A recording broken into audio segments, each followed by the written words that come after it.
নমস্কাৰ ইডুৱেন জগতে চেনেললৈ আপোনালোক সকলোকে স্বাগতম জনাই এটা গুৰুত্বপূৰ্ণ খবৰ দিবলৈ লৈছোঁ। আপোনালোকক জনাওঁ যে LP UPৰ এখন সেকেন্ড প্ৰভিজনেল মেৰিট লিষ্ট প্ৰকাশ পাইছে। ইয়াত আপোনালোকে দেখিছে ইয়াত WP অৰ্থাৎ ৰিট পিটিশনৰ কেছ নম্বৰ ইয়াত দিয়া হৈছে। কেছ নম্বৰৰ অনুসৰণ কৰি এই যি প্ৰভিজনেল মেৰিট লিষ্ট আছে মেৰিট লিষ্ট প্ৰকাশ কৰা হৈছে আৰু লগতে সেকেন্ড প্ৰভিজনেল মেৰিট লিষ্টৰ যি কেছ নম্বৰ দিয়া হৈছে কেছ নম্বৰ ৰিট পিটিশনৰ যি মেৰিট লিষ্ট আছে মেৰিট লিষ্টৰ সংক্ৰান্তত এখন নটিচ দিছে। ইয়াত নটিচখন আপোনালোকে চাব, নটিচখনত ইয়াত দেখিব যি নটিচ দিয়া হৈছে এই নটিচখনৰ মতে কোৱা হৈছে যে আমাৰ যি 2020 চনৰ যি এডভাৰটাইজ আছিলে LP UP ইয়াত এডভাৰটাইজ নাম্বাৰ দিয়া হৈ আছে। এডভাৰটাইজ নম্বৰ অনুসৰি যি কেছ হৈছিলে এই কেছসমূহৰ যি জাজমেণ্ট আহিছিলে, জাজমেণ্ট অহাৰ পাছত এই সেকেন্ড প্ৰভিজনেল মেৰিট লিষ্টখন আগৰ যি প্ৰচেছ আছিলে ৰিক্ৰুইটমেণ্ট বা সিলেকশ্যন প্ৰচেছ আছিলে এই প্ৰচেছৰ জৰিয়তে এই সেকেন্ড প্ৰভিজনেল মেৰিট লিষ্টখন দিয়া হৈছে। আৰু ইয়াত যিসকল কেণ্ডিডেট আছে কেণ্ডিডেটসকলৰ যদি কিবা আপত্তি আছে, যিসকলে আবেদন কৰিছিলে আবেদন কৰা কেণ্ডিডেটসকলৰ যি প্ৰকাশিত সেকেন্ড প্ৰভিজনেল মেৰিট লিষ্ট আছে মেৰিট লিষ্টক লৈ যদি তেখেতসকলৰ কিবা আপত্তি আছে আপত্তি দৰ্শাবলৈ তেখেতসকলে DW যি অফিচ আছে অফিচত 11 AM পৰা 5 PM 29 আৰু 30 তাৰিখৰ দিনাখন অৰ্থাৎ 29 আৰু 30 মে দিনাখন তেখেতসকলৰ যি গ্ৰিভেন্স আছে গ্ৰিভেন্সসমূহ দৰ্শাব পাৰিব।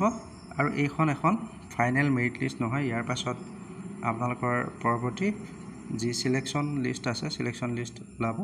ইয়াত আপোনালোকে যদি আপোনালোকৰ প্ৰভিজনেল মেৰিট লিষ্ট চাই প্ৰভিজনেল মেৰিট লিষ্টত ইয়াত লিখা হৈ আছে আপোনালোকে দেখিব। ইয়াত আপোনালোকৰ LPখন চালেই গম পাব। ইয়াত দিছে any claim for appointment to the post of teacher on the basis of appears in the name of provisional merit list will not be entertain বুলি লিখিছে।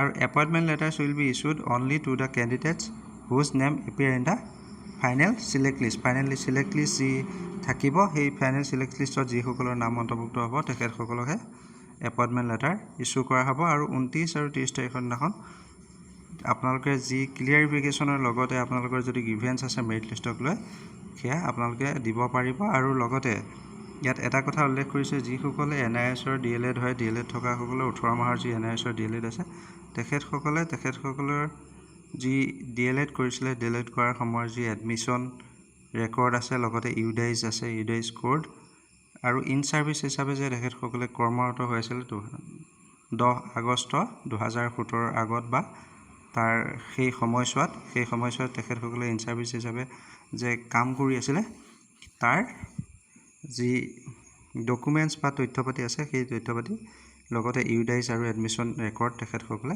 দেখাব লাগিব। আৰু যদি কোনো প্ৰাৰ্থীয়ে কিবা ভুৱা তথ্যপাতি আদি দিয়ে আৰু ধৰা পৰে তেতিয়াহ'লে তেখেতসকলৰ প্ৰাৰ্থিত্বৰ পৰা বঞ্চিত হোৱাৰ লগতে সম্পূৰ্ণ যি ৰিক্ৰুইটমেণ্ট এণ্টাৰ অন্য যিবিলাক ৰিক্ৰুইটমেণ্ট প্ৰচেছ আছে এই ৰিক্ৰুইটমেণ্ট প্ৰচেছৰ পৰা তেখেতসকলে বাহিৰ হোৱাৰ লগতে তেখেতসকলৰ ওপৰত বিহিত ব্যৱস্থা হ'ব বুলি জনোৱা হয়।